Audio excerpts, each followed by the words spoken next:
by hand. By hand. Don't get the nickname Fingers.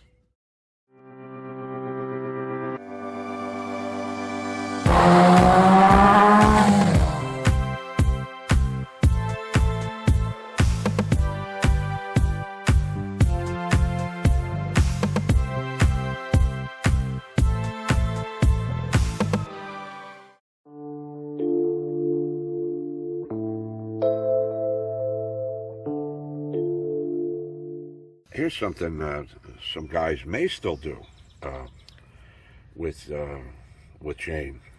Of course, it was very common back, years ago before they came out with a ring and X-ring chain. But they used to pull the chain off the bike and throw it in some kerosene or their favorite solvent, shake it around, rattle it around for a while, and get all the dirt out of it. And then they would hang the chain up in the garage or in the basement and let all the excess run out.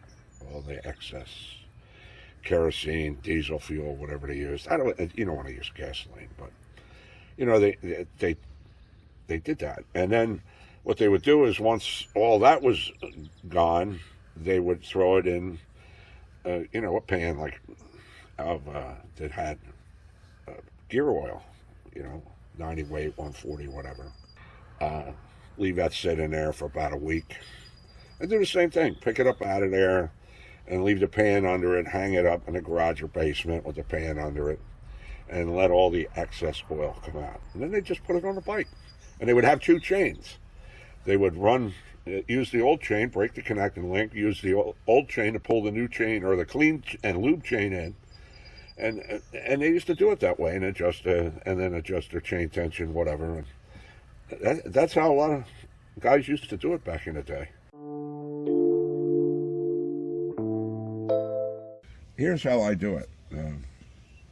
This is gear oil, 90 weight gear oil.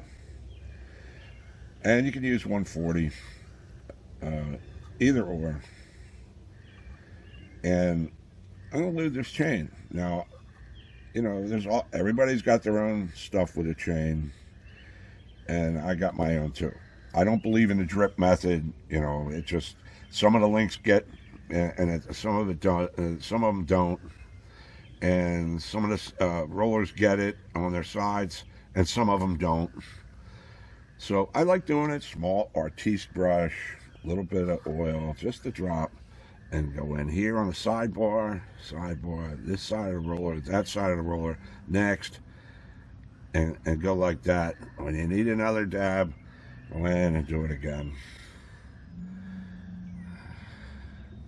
One thing I want to stress when you guys are dealing with chain, a lot of guys want to put the motorcycle up on a lift like what we got here, and instead of turning this thing by hand, they want to stand out here and drip it on, and it just flings off immediately. But there's a danger in all this, and the danger is, for some reason or another, why you got this thing, and a lot of bikes will bounce a little bit at idle when you got them in gear and the chain slack and all that. This bike coming off this stand and going someplace where you don't want it to go.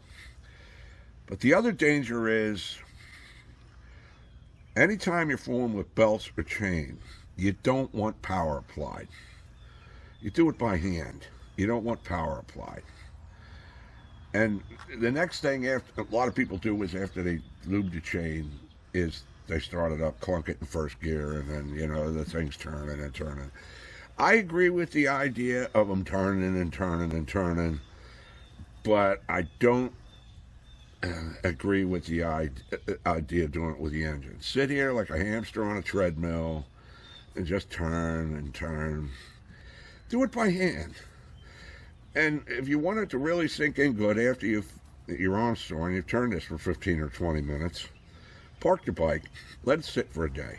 Anyway, be very careful. Chain, belts, unforgiving.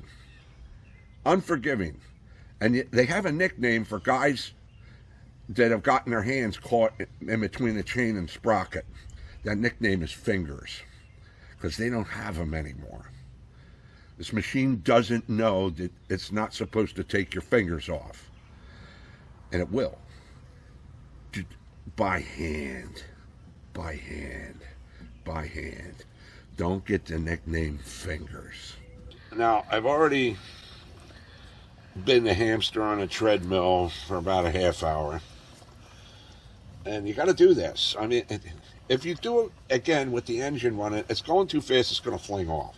You want movement, and movement allows the oil to get where it needs to be, but not to the point where it's going to sling it off. Now, of course, this is over oil. Absolutely. And whatever is left on there, it's going to fling all over hell and back. So here's what I do. Here's what I do. Take a nice, high-quality shop towel, something that won't fall apart as soon as you're started, and just wrap it around a chain. And here again, by hand. Hand. Don't start the engine and run it to do this. And just keep going around and around and around and around and around and around. Change the spot on the towel. I mean, this is pretty self-explanatory, right? I like to wait for a day. Put the bike somewhere, maybe a little piece of newspaper under the chain. But let it sit and soak after you have done all this. And yeah, so this is what I like doing. And then come out the next day and then wipe it off. See, and there's a good bit of excess oil on there. Whatever excess is there, you're going to wipe off, and there's still going to be a film, and there's going to be oil in places where it needs to be. Now, if you stay here for 100 years, you're going to eventually get all the oil out of there that you put in there. But anyway, enough said. Okay, this is Bel-Ray chain lube. I like this stuff. It all depends on what you want to use a chain lube for, what you're trying to lubricate. I just lubricated the X-rings here. When I put a dab in each side of the roller, there's a little hollowed out shaft that the pin goes through, but on the other side, this roller rides on that shaft and it turns. And the way I did it, that lubricates the bearing area under that roller. So that's what I think of when I think of oil. This is what I think of when I think of maintaining the outside of the rollers and the sprockets. Outside of the rollers, I like this for that. The outside of the rollers that you could see here, you know, high pressure and the sprockets themselves. This is what I like this for. So there's a lot of different ways that you can put this on. Again, I don't go along with starting the machine. Now I've already wiped the chain off. This is a rattle can. You want to make sure it's well mixed up. You see this here? You get these tubes that come on the side. You heat them up with a lighter. You can bend them any which way, you know, so that, you know, whichever way you like doing this, that's, see. So I like this on an angle, just like this. And see, so I could sit back here and I could turn that like this, and now I don't lube everything because I already oiled this. I just worry about right there, the rollers, where the contact is with the chain. See, so I more or less do and think a two-step process when oiling and lubing a chain. Two-step process, not a single step. There are, everybody, you know, I'm not going to get into what's needed where. This is what I like doing, and this is the way I do it. You guys take it for whatever. Okay, everybody's got their own ideas. This is my idea. So, okay, here we go. So, I'm going to get this rolling. I got a steady hand. No, I don't. And then I'm going to lube it. See how that goes? Now, too much of this is too much. So as soon as I see that coming back around, there, that's it. I stop. That's it from me. And then you want to turn this can upside down like this and spray and to clean the hose out, just like you would a paint can. But then I roll it around, roll it around, roll it around, roll it around, just like I had. And that's what I do.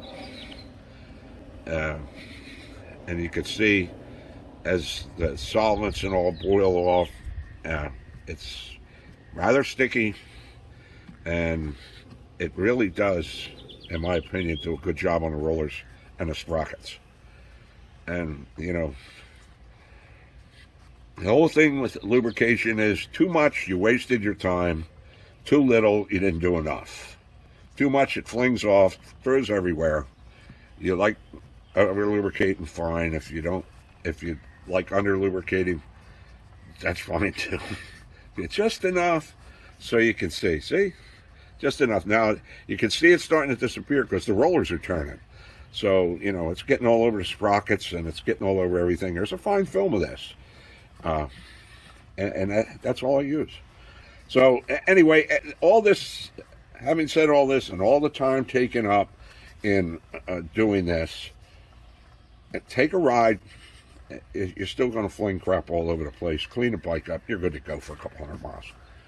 As far, you know, I said it in another video.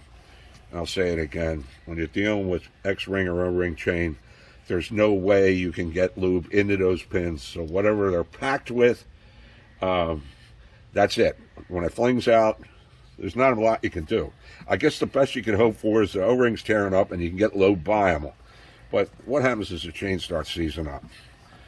And yeah, so. But the O-rings or X-rings, like oil on them on the outside. They get lubed from the inside, and you're lubing them up a little from the outside. Doesn't hurt.